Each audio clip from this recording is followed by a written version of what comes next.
Hello YouTube, this is my belated 2 cents about the whole NOC Ryan versus Sylvia saga. Now I'm basing what I say on the video that showed the interaction between the staff and Sylvia and Ryan and Sylvia. Is apparently, is it one continuous Zoom meeting edited or maybe 2 separate Zoom meetings edited? I'm not sure. Okay, but it really portrays Sylvia as a very terrible boss, and I think that is a very accurate assessment. Okay, I'm going to tell you why now. The first part was a staff was basically telling Sylvia, I'm paraphrasing and summarizing for brevity. We are overworked. We have to produce this amount of TikTok videos, this amount of IG video, this amount of YouTube videos, this amount of Facebook videos, and we cannot do this amount. We cannot sustain this kind of volume with the amount of manpower we have long term. So the staff, who is obviously a woman, said, we are overworked and we are on overdrive mode for too long. We cannot sustain this. And Sylvia's reaction was just appalling. She just threw her head back. She almost like want to laugh, and she smirked. She never said anything. And then the other part of the video was Ryan basically asking Sylvia and asking her, and basically asking why are the talents pay being late. And it sounded as if it's not a one-time thing, but it's a habitually late thing. And then he asked the accounts people what happened, and the accounts people said that Sylvia did not approve of the pay yet. And then the talent can go and talk to her about it. So and Sylvia didn't deny. And then Ryan also said, you cannot call. Ryan said, why you call this staff up at 3 a.m. on a Sunday morning? You say people shouldn't be allowed to sell their life away to you, and while you pay them only peanuts. Nobody should be like a slave to you, you know. And again, Sylvia didn't deny. Smirk, smile, deflect, ignore. Okay, so even though she never admitted to them verbally, she never said, yeah, I did it. She just smirk, smile, ignore, and never deny it. To me, it's a clear-cut indication and admission that indeed she is a terrible boss who consistently overworks her staff, delay payment to her staff, call up her staff at unreasonable hours. Okay? And I think she is doing this to force Ryan to quit. Because if she does this and she just work people to the bone and earn as much money as she can from them, right? Because she's the boss, the profit goes to her, they get a fixed salary, and they will just quit. And they will quit like every 3 or 4 months. Which means that Ryan will have to train and hire new staff every 3 to 4 times every year. And you know how stressful that is? I can very well imagine. Now, I'm of the opinion there is no such thing as a NOC, YouTube, TikTok video emergency that justifies calling someone up on a Sunday on their day off, let alone at 3 a.m. on a Sunday. There is no justification for that. You are not running a power plant where something cock up, the whole Yishun will have no power for the whole night. And traffic lights and street lights will all go off. You're not running a nuclear power plant where something goes wrong, you could have another Fukushima. You're not a doctor on night call where you're expected to rush to the patient if the patient collapses and you do CPR and then intubate the patient, whatever. Okay? You are running an entertainment company. It's only an emergency in your own mind. Okay, Sylvia Chan. I think the video proves that you are a terrible boss. I don't care whether it's edited or not. Your facial expression, you ignoring the staff, you basically admitting to calling up staff at 3 a.m. and delaying pay to the talent that who acted in your videos is inexcusable. I think you're doing this to force Ryan to quit, and I think it's a real scumbag move. I don't care if Ryan really did cheat on you in the past. It's still a scumbag move for you to do this. You want to get back at him, you do it on your in other ways. Do not involve other people. It doesn't give you an excuse to abuse your staff and to pay your staff late. It's inexcusable. It's appalling. I hope the MOM investigates and brings you and bring some justice and some retribution onto you. Okay, if you have habitually delay paying your staff, I think you should be dealt with the law. Okay, I'm going to give you some young people, if you are listening or starting off in your career, concentrate on the fundamentals. Make sure you are good at your job. Make sure you build a reputation of being punctual, honest, and reliable. Build up your contacts in the industry. If you have a really terrible boss, don't work for more than a few months. Find a less paying job or even work part-time elsewhere and quit. Do not sacrifice your family time, your mental health, your physical health, or for a terrible boss that's not going to appreciate you. But then don't be so soft and a little bit of cock up here and there. You cannot scold it, you quit immediately. Build up your skills, pay your dues, build up a reputation in the industry as a solid, reliable worker, and then you will not have your future in the industry is set.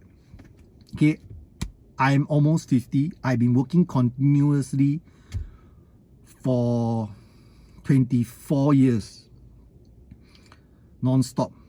Okay, I think I can give you some advice. Okay, I work in the big corporations for the first 4 years, and I never had a terrible boss. I had one very, very inconsiderate boss, which I can still remember now 20 years later. He's basically like to hold meeting twice a week. I'm the ground level staff producing the work for the client. I do not need to know about all your airy-fairy mid-level manager, high-level management staff, all your admin details. I don't care. I'm here to work, produce the work, all right, and deal with the client. I'm ground level staff. I don't need to attend a 2-hour meeting twice a week. But he insisted on doing that. Therefore, twice a week, everybody at my level has to work through lunch or stay back late. And we are very pissed off because that's not necessary. The previous bosses didn't do that. Okay, you see, that is, imagine if he stayed long term as a boss. I can tell you a lot of people will quit, and the company's productivity and profit margin will suffer. Now I tell you why I finally went freelance. Okay, I was working for another corporation. I loved the work. Productivity was high. I enjoyed the work. I was being paid good. I loved it. I have a good work-life balance and everything. And then the admin in the company decided, we have to add this SOP and add this protocol to your workflow for the sake of transparency and accountability and everything. Hey, hello, you can't even do my job, no? How do you know the SOP you implement and the protocol you implement will actually do anything about it? I'm the one that is producing the product and handing it over to the client. The client like my product, he will keep coming back to the company to ask for more product, and I will produce it. If the client never complain, who are you to tell? Who are you to say that there need to be more transparency and accountability? It's ridiculous. You can't do my job. I can do your job. No, you as an admin person, you are just holding some general degree. You know, I'm the one with the technical skills to do the job. No, I can always do freelance. No, I don't need you. No, right? I said, okay, fine. So I found a way to circumvent it. I look as if I'm going to, on paper, I like go through the protocol, but actually I didn't. And the client never complained. Okay. I literally, in the 2+ years I worked there, almost 3 years I worked there, I literally had 2 clients that were not happy with the work. One was literally a schizophrenic person who is actually going to IMO. Okay. So obviously he's not, he cannot be relied on to tell the truth. Okay. 2, the other person, nobody else could please him. So I had a very good track record. In fact, it was not personal against me. Okay. everybody had the extra protocol SOP add-on, which is stupid. Can you imagine if a lawyer go and tell an orthopedic surgeon how to treat a fracture, how to do a hip replacement? Right? It's like this, no? Right? It's stupid, no? You are admin, you don't even understand the technical details of my work, and you want to tell me to add this SOP to my workflow because it's better for me? Really?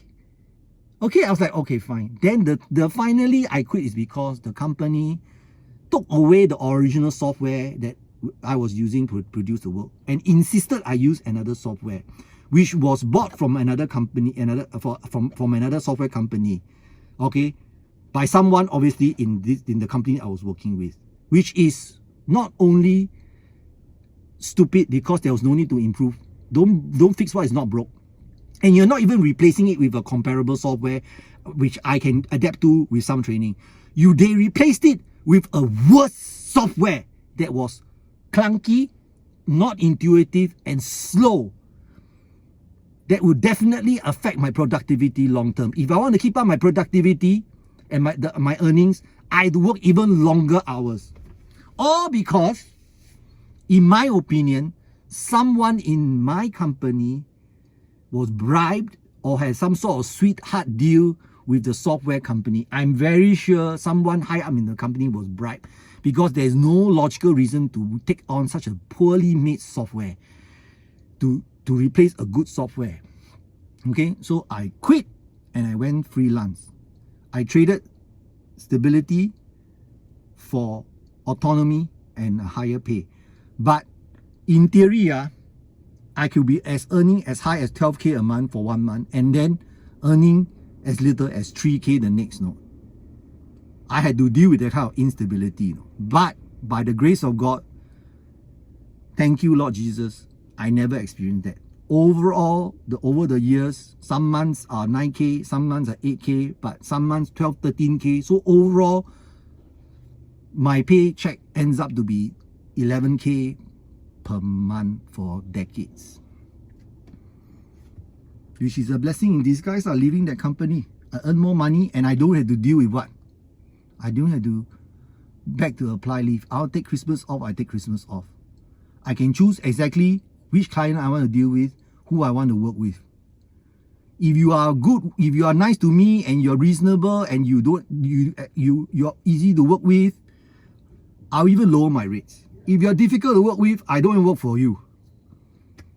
Because after working for freelance and accumulating cash, I have money. I don't have to accept a crappy working conditions and working with unreasonable people. I have FU money, basically. You see, so for young people, you need to pay your dues.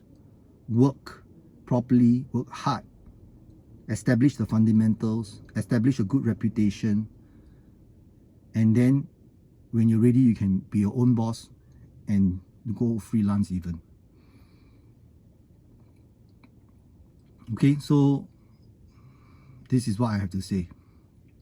Bye bye.